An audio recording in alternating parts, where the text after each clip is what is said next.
अस्सलामु अलैकुम दोस्तों।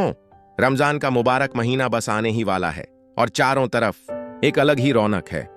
ये महीना सिर्फ इबादत और दुआओं का ही नहीं बल्कि खुद को अनुशासन में रखने और अपनी सेहत को एक नया जीवन देने का भी है।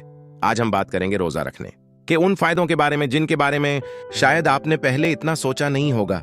ये सिर्फ सुबह से शाम तक भूखे प्यासे रहने का नाम नहीं है, बल्कि ये हमारे शरीर और आत्मा के लिए एक जबरदस्त रिसेट बटन है।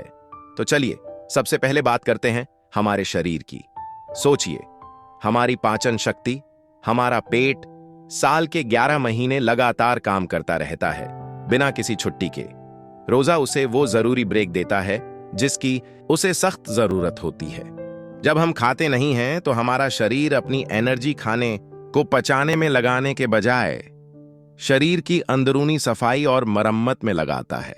इस प्रक्रिया को ऑटोफेजी कहते हैं। ये एक तरह से हमारे शरीर का कचरा साफ करने वाला सिस्टम है जो पुरानी और डैमेज कोशिकाओं को हटाकर नई और स्वस्थ कोशिकाएं बनाता है। इससे न सिर्फ हमारी उम्र लंबी होती है बल्कि कई बीमारियों का खतरा भी कम हो जाता है। दूसरा बड़ा फायदा हमारे दिमाग के लिए है। स्टडीज बताती हैं कि फास्टिंग से हमारे ब्रेन में BDNF नाम का एक प्रोटीन बढ़ता है। ये ब्रेन के लिए एक तरह का ग्रोथ हार्मोन है जो नए न्यूरॉन्स बनाने में मदद करता है। इसका मतलब आपकी याददाश्त बेहतर होती है, आपका फोकस बढ़ता है और आप दिमागी तौर पर ज्यादा तेज महसूस करते हैं। तो अगली बार जब रोजे में थोड़ी कमजोरी लगे तो याद रखिएगा कि आपका दिमाग अंदर से और मजबूत हो रहा है। और अब आते हैं सबसे जरूरी हिस्से पर, हमारे दिल और रूह पर इसका असर। रोजा हमें सब्र सिखाता है। जब हमें तेज भूख या प्यास लगती है और हम सिर्फ अल्लाह की रजा के लिए रुक जाते हैं तो हम अपनी इच्छाओं पर काबू पाना सीखते हैं। ये हमें उन लोगों का दर्द महसूस कराता है जो रोज इन हालातों से गुजरते हैं। इससे हमारे अंदर हमदर्दी और शुक्रगुजारी का एहसास पैदा होता है। हमें एहसास होता है कि जो नेमतें हमें मिली हैं वे कितनी कीमती हैं।